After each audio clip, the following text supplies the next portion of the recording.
શ્રી વલ્લભાધીશ કી જય, શ્રી ગુસાઈજી પરમ દયાલ કી જય, શ્યામ સુંદર શ્રી અમને મહારાણી કી જય, શ્રી હરિરાય મહાપ્રભુ કી જય, શ્રી ગોકુલ નાથ કી જય.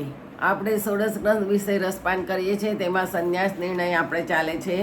એમાં 20મો શ્લોક આવ્યો છે.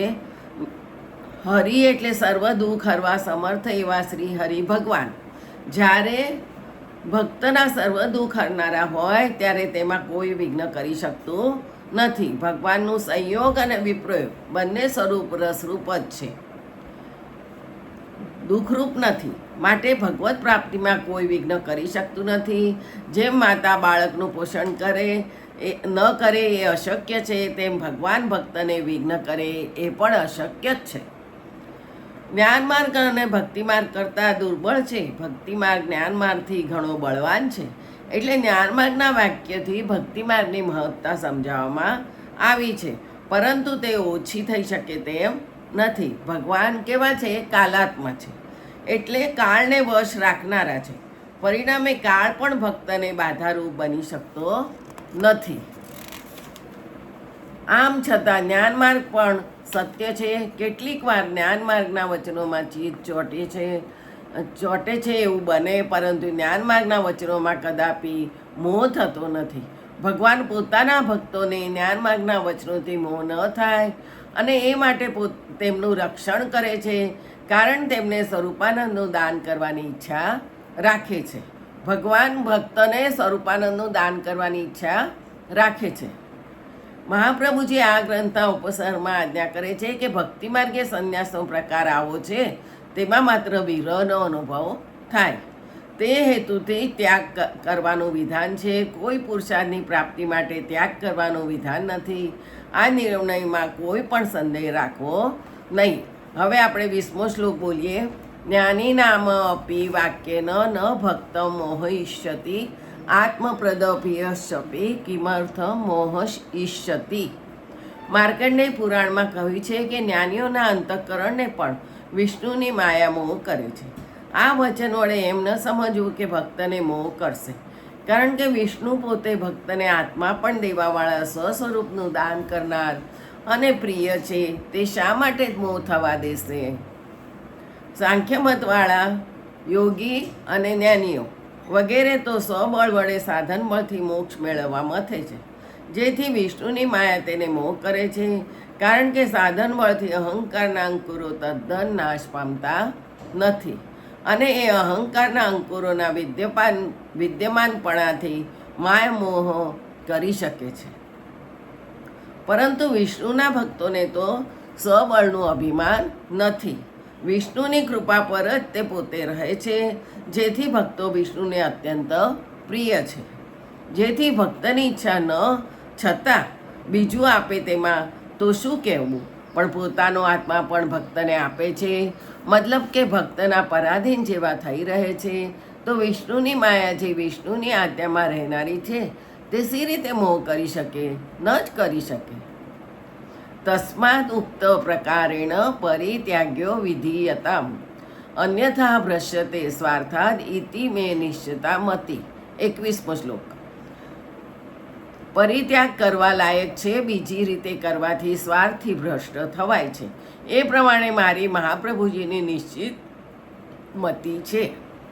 કર્મ માર્ગની રીતે તો પરિત્યાગ કરવા યોગ્ય જ નથી, જેમજ વિવિધ દિશા સંન્યાસ પણ કરવા યોગ્ય નથી. વળી સતયુગ જેવા અનુકૂળ કાળમાં વિદવત સંન્યાસથી કલ્યાણ થવાનો સંભવ છે, તે સંન્યાસ પણ આ કળયુગમાં કરવા યોગ્ય નથી.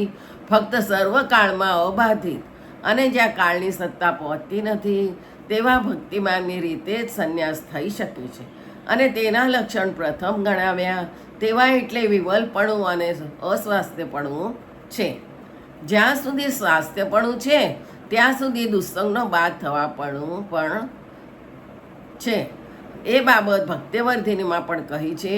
જ્ઞાન માર્ગમાં કોઈ વખત અસ્વાસ્થ્યપણું કે વિવલપણું થવાનો સંભવ જ નથી, જેથી પરમાનંદ સ્વરૂપની પ્રાપ્તિરૂપી સ્વાર્થથી તે ત્યાગના સંન્યાસથી ભ્રષ્ટ થવાનો જ થાય છે, એમાં સંશય નથી. આચાર્યજી કહે છે કે એમ મારી નિશ્ચિત મતિ છે, એટલે આજે કહેલું છે તે સર્વકાળમાં અબાધિત છે. સત્યયુગ જેવામાં જ્યારે વિદ્વ સંન્યાસી કલ્યાણ થવાનો સંભવ છે ત્યારે પણ પરમાનંદ સ્વરૂપની પ્રાપ્તિ તો થતી જ નથી. તે વખતે છેવટે પ્રાપ્તિ બ્રહ્મલોક સુધીની થાય છે અને બ્રહ્માના મોક્ષ વખતે તેમનો મોક્ષ થાય છે. જ્યારે તેવા અનુકૂળ કાળમાં પણ ન્યૂન્ય ફળ જ મળે છે. તો આ કળીકાળમાં તો ખરો સ્વાર્થ ના સરે એમાં શું આશ્ચર્ય છે? માટે સર્વકાળમાં અબાધિત ભક્તિ માર્ગનું જ અવલંબન કરી અક્ષરાનંદને મેળવવાની અપેક્ષાએ કૌંડિન્ય ઋષિની પેઠે સંન્યાસથી અને અક્ષરાથી પૂર્ણ પુરુષોત્તમને મળવાની અપેક્ષાએ ગોપીજનની પેઠે સંન્યાસથી જ ખરો સ્વાર્થ પ્રાપ્ત થાય છે. 22મો શ્લોક. ઇતિ કૃષ્ણ પ્રસાદેન વલ્લભેન વિનિશ્ચિતમ સંન્યાસ વર્ણમ ભક્તો અન્યથા પતિતો ભવેત. છેલ્લો શ્લોક છે આ પ્રમાણે કૃષ્ણ પ્રસાદથી વલ્લભાચાર્યે ભક્તિ માર્ગમાં સંન્યાસનું વરણ નિશ્ચિત કરેલું છે. આ રીતે સિવાય બીજી રીતે સંન્યાસ કરવાવાળો પતિત ખરા માર્ગથી પડવાપણું થાય છે. આચાર્યજી મહાપ્રભુજી આજ્ઞા કરે છે કે શ્રી કૃષ્ણની કૃપા સિવાય સ્વબળથી ગોપીજન જેવી સ્થિતિ કદી થવાની નથી અને કૃષ્ણની કૃપા સિવાય ભક્તિ માર્ગમાં પ્રવેશ પણ નથી. માટે જીવ પોતાના બળથી કાંઈ કરવા સમર્થ નથી. ફક્ત પ્રભુ કૃપા થવાનું સાધન એક દીનતા છે. પ્રભુ સિવાય મન બીજી કોઈ જગ્યાએ જાય નહીં. એવી મનની સ્થિતિ થાય તો જ દીનતા થઈ ગણાય અને એવી દીનતાથી જ પ્રભુ કૃપા થયેથી ગોપીજનોના જેવી વિવલ દશા થાય તે જ ખરો સંન્યાસ છે. બીજી રીત તો પતિત ખરા માર્ગથી પડવાપણું થાય છે. એ પ્રમાણે આચાર્યજી મહાપ્રભુજી નિશ્ચયપૂર્વક આજ્ઞા કરે છે. હવે સારાંશ જોઈએ પહેલા શ્લોકનો. સંન્યાસ પરિત્યાગનો વિચાર જિંદગી એળે જવા સંબંધી પશ્ચાતાપની શાંતિ માટે દુસ્સંગનો ત્યાગ થવા માટે કરાય છે. બીજા શ્લોકમાં કલ્યાણકારી 3 માર્ગ બતાવ્યા છે: કર્મ માર્ગ, ભક્તિ માર્ગ અને જ્ઞાન માર્ગ. કર્મ માર્ગમાં જિંદગી સુધી કર્મ કરવા આજ્ઞા છે, માટે તે માર્ગમાં સંન્યાસ કરવો સંભવતો જ નથી. જ્ઞાન માર્ગમાં 2 રીતે સંન્યાસ થઈ શકે છે: વિવિદિશા સંન્યાસ અને વિદ્વત સંન્યાસ. વિવિદિશા સંન્યાસ જ્ઞાન મેળવવાની ઈચ્છાથી કરવાનો છે, તેમાં સંગ કરવાની આવશ્યકતા નથી અને સંન્યાસ ધર્મમાં સંગ ત્યાજ્ય છે, માટે તે રીતે ખરો સંન્યાસ થઈ શકે જ નહીં.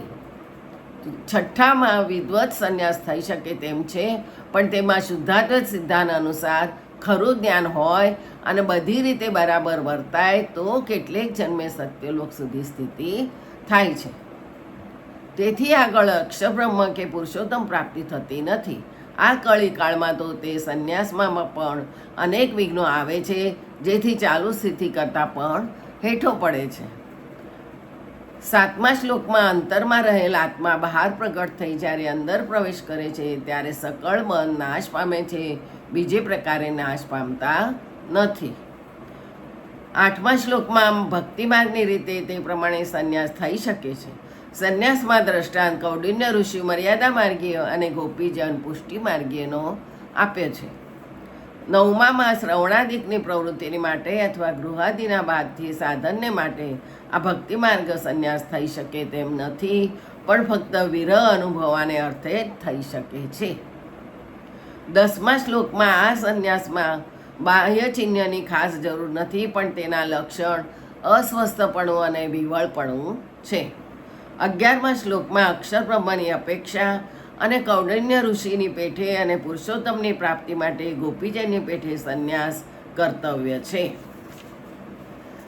આવી રીતે આજે આ સંન્યાસ નિર્ણય ગ્રંથ પૂરો થાય છે. આવતીકાલે નિરોધ લક્ષણ લઈશું. જય શ્રી ગોખલેશ.